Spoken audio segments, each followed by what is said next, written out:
problème, c'est que maintenant, ils s'attendent à bien, tu vois. T'as mis la barre un peu haute et je suis obligé de faire un truc bien. C'est cool, c'est con ça. Je l'avais pas prévu. Bonsoir. Bonsoir. Ouh. Je suis content que vous soyez là, mais pas devant Koh Lanta. Un grand merci. Non, ça me fait plaisir. Petite dédicace pour mon grand-père, elle a déjà mal passé la semaine passée, je la refais. Bon, quand on parle de Koh Lanta, moi ça me fait penser à mon grand-père parce qu'il y a un point commun entre la plupart des aventuriers qui sont passés à Koh Lanta. Il a fini dans une urne l'année passée. Donc voilà, petite pensée pour mon grand-père. Non, et non, vous inquiétez pas, c'est mon grand-père, je dis ce que je veux, ça c'est la première chose. Deuxième chose, vu son état, un colis d'humilité n'aurait rien changé, donc pas d'inquiétude, ok? Je vous rassure, on va pas faire de l'humour noir toute la soirée. On peut parler de plein de choses. Moi, je veux bien parler d'histoire parce que j'ai quand même fait des études d'archéologie, enfin un mois. Et après, j'ai fait semblant d'aller au cours. C'est le plus dur, en fait, quand tu fais semblant d'aller au cours. Donc, on peut parler d'archéologie. Est-ce que les Mayas mangeaient leur viande avec des couteaux à steak? Si ça intéresse quelqu'un, on peut en parler. Visiblement, non. Ok, j'en ai d'autres. Est-ce qu'un mendiant qui va demander une pièce pour manger a moins de problèmes d'anémie en fer que les autres? Non plus, ok, vous êtes un public du fusil, dites les gars. J'en ai d'autres. Je peux faire ça toute la soirée, hein, sérieux. Est-ce que si Julien a un bouton, Julien le perce? Voilà, ok, bon, on voit le public, allez. Merci. Non, j'ai vu qu'il y avait un thème, en fait, c'est la deuxième fois que je viens, et j'ai vu qu'il y avait des thèmes, en fait, sur le truc. J'ai dit, zut, je l'avais pas prévu, ça colle pas avec le thème. Donc du coup, j'ai écrit un texte il y a 1 heure, donc désolé si j'ai des trous, et c'est pour ça que je prends mes feuilles. Ce matin, il y a un gars qui m'a dit, préparez-vous, l'hiver vient. J'étais en train d'attendre le bus, et le gars me dit, préparez-vous, l'hiver vient. Attends, tu te calmes? Moi, j'ai vu Game of Thrones, d'accord? Au début de la saison 1, le gars, il le dit, l'hiver vient. Après 4 saisons, il est toujours pas là. Donc, je pense que le gars, il sait de quoi il parle quand même. Parce que dans Game of Thrones, ils vivent avec des dragons, des sorciers, ils se font la guerre tout le temps. Mais quand le gars te dit, préparez-vous, l'hiver vient. Dans Game of Thrones, tu vois dans ses yeux, purée, que ça va le faire flipper. Tu sais que ça va être un truc. Alors, excuse-moi, mais est-ce que je dois croire ce vieux pouilleux qui est en train de nourrir les pigeons qui me dit, préparez-vous, l'hiver vient? Je crois pas, non. Laisse faire les pros, d'accord? L'hiver vient, oui. Alors, non. En fait, ce que j'ai vraiment voulu lui dire, c'est je pense que c'est à cause du réchauffement climatique. Après, je me suis dit, évite. Parti dans un débat, mon grand-père, encore lui. Oh là là, qu'est-ce qu'on ferait sans lui? Mon grand-père avait vraiment son avis sur la question. Pour lui, c'était un complot politique fait par les écolos. Non, mais il avait une théorie super sympa. Premièrement, ça s'appelle le réchauffement climatique. Il n'a jamais fait aussi dégueulasse et jamais aussi froid depuis qu'on a appelé ça le réchauffement climatique. Premièrement, c'est les écolos. Deuxièmement, les ampoules LED. Pour lui, c'est les écolos. C'est un truc qui a été inventé pour se faire du pognon. Depuis, il a changé toutes ses ampoules en ampoules normales et il a dévalisé les magasins. Voilà, donc du coup, je me suis dit, je ne vais pas me lancer dans un débat avec ce vieux monsieur. Il aura certainement son avis aussi qui n'est pas le mien. Donc, du coup, l'hiver, moi j'aime bien l'hiver, perso, je sais pas vous. Alors, c'est vrai, à part la gastro, le nez qui coule, et qu'à 4 heures, tu regardes déjà le ciel pour dire « Oh, une étoile filante !» Bon, à part ça, moi perso, j'adore l'hiver. Pourquoi? Parce que moi, chaque hiver, je fais un truc. Vous allez vous foutre de ma tête. Je me mets dans mon fauteuil avec un plaid. Non, jusque-là, non, je t'assure que jusque-là, il y a tout le monde le fait, je pense que, voilà. Je me fais un chocolat chaud et je regarde Harry Potter. Ouais, moi ça va, je suis fan d'Harry Potter, voilà, je le cache pas. Alors, juste pour vous énerver, voilà. Hop. Là. Voilà, j'ai pas honte, je suis fan d'Harry Potter. J'adore Harry Potter. Non, sérieusement, moi je suis parent en plus et je peux regarder avec mes enfants. Et Harry Potter, c'est magique autant pour les enfants que les parents. Mais pas pour les mêmes raisons. Un exemple, on va commencer. Harry Potter, la première chose qui est vraiment magique pour les gosses, c'est qu'il va faire ses courses pour rentrer à l'école au chemin de traverse. Quel enfant n'a jamais voulu avoir un hibou pour aller à l'école? C'est génial, je veux dire, Toi, dans la vie de tous les jours, t'as quoi? T'as une colle prise, une paire de ciseaux et 4 crayons à aller chercher. Lui, il peut aller chercher un hibou.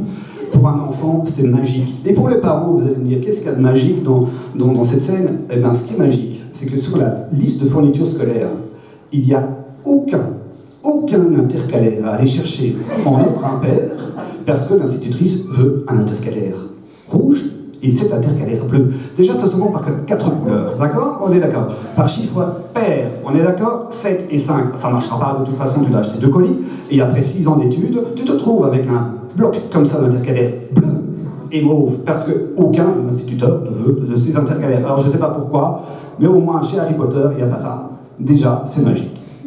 Alors, deuxièmement, on n'a pas besoin d'aller plus loin dans Harry Potter, la voie 9 3/4. J'espère que tout le monde a vu Harry Potter, parce que ça va parler vachement Harry Potter. Donc s'il y a quelqu'un qui est largué, il lève la main, on lui explique. La voie 9 3/4, pour un gosse, c'est magique. Il fonce dans un mur pour arriver, en fait, devant un vieux train qui va l'emmener à l'école. Mais c'est génial. Et pour les parents, vous allez me dire, qu'est-ce qu'il y a de génial? Eh bien, ce qui est incroyable, c'est qu'en 6 années d'études, Harry Potter, il n'a jamais entendu le tin. Mesdames et messieurs, suite à une intervention des forces de l'ordre des Moldus, le train Poudlard Express en destination de Poudlard aura un retard que nous pouvons estimer pour l'instant. Merci de votre compréhension. Non, il n'y a aucun retard dans le monde des magiciens, alors que toi, quand tu vas au bureau chaque semaine, tu es sûr d'avoir un retard de minimum 30 minutes chaque jour. Non. Pourtant, Gandalf l'avait dit aussi dans Le Seigneur des Anneaux, oui, c'est très lique, hein, ce soir, vous allez voir. Un magicien n'est jamais en retard. C'est dit déjà dans 2 films, donc voilà le côté magique pour un parent de regarder Harry Potter. Alors après, vous allez me dire, qu'est-ce qu'il y a d'autre de magique? Plein de trucs. Le chapeau magique, on en parle de ce truc. Hein, le vieux chapeau qu'on va te mettre sur la tête et qui parle, et qui va te dire ce que tu vas faire plus tard. Moi, je trouve ça génial. Honnêtement, si ça avait existé pour nous en vrai, ça m'aurait fait gagner du temps. Bonsoir. Donc le chapeau magique, oui. Alors ça m'aurait fait gagner du temps, c'est ce que je disais, je sais. Je suis pas tout seul. Ça m'aurait fait gagner du temps parce que j'ai fait 6 ans d'études, 6 premières années, toutes ratées. Ouais, c'est super. Hein. Et je me dis, si le chapeau avait existé à la fin de mes rétos, on me l'aurait mis sur ma tête, il aurait fait lui, faire des études, faites faire des économies à ses parents, directement au boulot. Ouais, ben, ça m'aurait fait gagner du temps. Et puis il n'y a pas que pour moi, et honnêtement, vous imaginez, Vincent Delerme, il sort de réto, on lui fout le chapeau sur la tête. Tout le monde voit qui c'est, Vincent Delerme? Ouais, pour ceux qui ne voient pas, c'est un chanteur. Je veux dire, il te ferait pousser au suicide parce que tu as mis 30 secondes de trop sur ton micro-ondes, tu vois. Non, mais le gars, s'il y avait le chapeau magique, peut-être qu'il aurait évité de faire une carrière dans la musique et le taux de suicide aurait été peut-être beaucoup moins élevé. Donc voilà, ce chapeau magique, moi j'aurais rêvé de l'avoir, vraiment. Je regarde si j'ai tout dit, non, j'ai encore raté plein de trucs. Oui, les baguettes magiques. Voilà, moi j'adore les baguettes magiques aussi dans Harry Potter. Ils font tout avec ça. C'est génial, ils font tout. Ils font déjà de la magie, ils font de la lumière, ils font voler des trucs, ils font la vaisselle comme ça. Moi avec ma baguette magique, j'ai fait 2 enfants, c'est déjà pas mal. Voilà. Petite blague en dessous de la ceinture, je sais que ça passe toujours bien. Merci. Allez, après, on va encore parler d'un truc dans Harry Potter, parce que j'ai pas fini. Et je vais pouvoir en parler des heures, mais je peux pas. Moi, c'est l'école de Poudlard. Alors, c'est l'endroit le plus sûr dans le monde de la magie. C'est pas moi qui le dis, c'est J.K. Rowling dans son livre, elle a marqué que c'est l'endroit le plus sûr. Alors, on va faire un récap très rapide. La première année, il y a un troll qui rentre dans les toilettes des filles. Il y a un prof, c'est en fait un tueur en série. La deuxième année, il y a en fait un serpent dans les canalisations qui essaie de bouffer les gosses. Il y a une forêt interdite où il y a bourré de créatures magiques, tu peux pas y aller. Sauf si tu es en retenue, on s'en fout. La troisième année, il y a un assassin qui s'est échappé et il y a des espèces de morts vivants comme ça qui sont dans l'école pour surveiller. Hein. La quatrième année, ils se sont dit on va se calmer. On va faire soft, on va leur faire un petit tournoi entre écoles des sorciers. un participant par école, ça paraît bien. Petite épreuve, hein. Tu retiens ta respiration 1 heure sous l'eau, tu affrontes un dragon et tu vas dans un labyrinthe bourré de créatures qui essayent de te bouffer. Résultat, on perd un élève quand même, hein, un élève sur 4. C'est une bonne moyenne, hein, pour un petit tournoi. Et ce qui est incroyable, c'est que là tu te dis, à aucun moment, le corps enseignant s'est dit, est-ce qu'on n'a pas merdé quelque part? Tu vois, est-ce que tu crois qu'on aurait peut-être dû fermer l'école plus tôt? Non. Non, à aucun moment. Je veux dire, ici, pour l'instant, tu as 2 cas de Covid, on te ferme l'école pendant 1 mois. Là, pas, je veux dire, tu perds une personne, c'est pas non plus... c'est pas la norme. Et le pire de ça, c'est que les enfants, ils trouvent ça magique, parce que si Poudlard existait vraiment, ils voudraient y aller. Et toi, en tant que parent, si Poudlard existait vraiment, tu mettrais tes enfants. Déjà, parce que tu as une chance qu'ils ne reviennent pas, il lui arrivera certainement un truc. Et puis, s'il lui arrive rien, t'es quand même tranquille pendant 1 an. Exactement 10 mois. Parce qu'ils ne reviennent pas les week-ends.